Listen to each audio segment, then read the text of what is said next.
bien-aimés frères et sœurs. Nous prenons ensemble, sans plus tarder, dans l'évangile de Jean, au chapitre 6, et à partir du verset 6. Ayant levé les yeux et voyant qu'une grande foule venait à lui, Jésus dit à Philippe, « Où achèterons-nous des pains pour que ces gens aient à manger ?» Il disait cela pour l'éprouver, car il savait ce qu'il allait faire. Philippe lui répondit, « Les pains qu'on aurait pour 200 deniers ne suffiraient pas pour que chacun en reçût un peu. » Un de ses disciples, André, frère de Simon-Pierre, lui dit, « Il y a ici un jeune garçon qui a 5 pains d'orge et 2 poissons. Mais qu'est-ce que cela pour tant de gens ?» Jésus dit, « Faites-les asseoir. » Il y avait là, dans ce lieu, beaucoup d'herbes. Ils s'assirent donc au nombre d'environ 5000 hommes. Jésus prit les pains, rendit grâce, et il les distribua à ceux qui étaient assis, et il leur donna de même des poissons, autant qu'ils en voulurent. Lorsqu'ils furent rassasiés, il dit à ses disciples, « Ramassez les morceaux qui restent, afin que rien ne se perde. » Amen. Amen. Ce passage, on le connaît, certainement pour la plupart. On fait face à un problème, une multitude de personnes sont là, et on n'a carrément rien. Carrément rien, non, parce qu'en fait, il y a un garçon qui est là, et qui a 3 fois rien.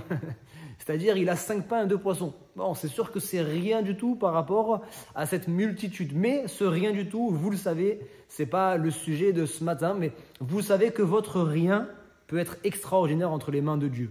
Vos 5 pains et 2 poissons, voyez ce que Dieu a pu en faire. Alors, c'est vrai, ce que vous avez reçu de la part du Seigneur, aussi petit soit-il, mettez-le entre ses mains et il saura le multiplier. Mais ce matin, j'aimerais vous attirer dans autre chose. Remarquez ceci, c'est qu'il y a dans l'évangile de Jean cette précision, ils étaient assis.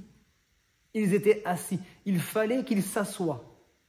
Jésus avait demandé à ce qu'on les fasse asseoir. Et certainement que là, il devait y avoir des gens qui étaient un peu plus cartésiens, un peu plus rationnels, qui ont commencé un peu à se dire « Mais attends, non, on n'a pas mangé depuis un certain moment, on ne va pas s'asseoir, ce n'est pas l'heure de s'asseoir, c'est l'heure d'aller faire les courses, c'est l'heure d'aller trouver une solution, c'est l'heure de se débrouiller, c'est l'heure de se démener. » Mon frère, ma soeur, tu t'agites et tu t'inquiètes pour beaucoup de choses. Une seule chose est nécessaire. D'ailleurs, cette parole sera donnée à Marthe, dans un contexte particulier, là aussi Marie était assise.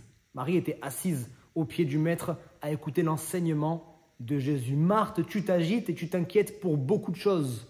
Une seule chose est nécessaire et Marie a choisi la bonne part qui ne lui sera point ôtée. Mon frère, ma sœur, ne t'agite pas. Quand Jésus te dit « assieds-toi », même si ça paraît fou, assieds-toi.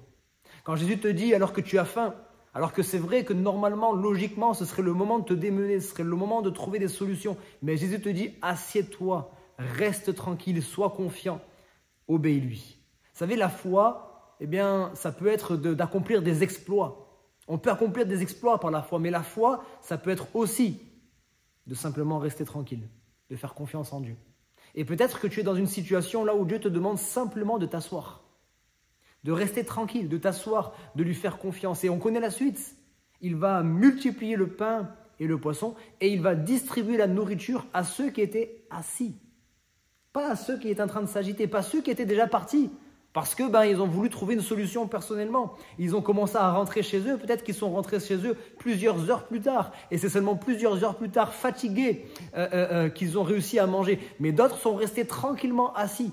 Ils ont attendu leur tour. Les premiers ont été servis et d'autres devaient attendre. Mais j'aimerais te dire, regarde ceux qui sont en train d'être servis et commence à te réjouir en espérance. Alléluia. Regarde, toi qui attends l'accomplissement d'une promesse. Regarde autour de toi ceux qui reçoivent l'accomplissement de leur promesse et commence à te réjouir non seulement pour eux, mais commence aussi à te réjouir en espérance parce que tu sais que ton tour va venir. Alléluia. Ton tour va venir, bien-aimé. Jésus-Christ est venu sur cette terre. Nous allons bientôt célébrer sa venue sur cette terre. Jésus-Christ est venu. Il a tout accompli à la croix. Tu vas recevoir toi aussi. Peut-être qu'il faut simplement que tu restes assis dans la confiance en attendant que la bénédiction arrive dans le nom de Jésus-Christ.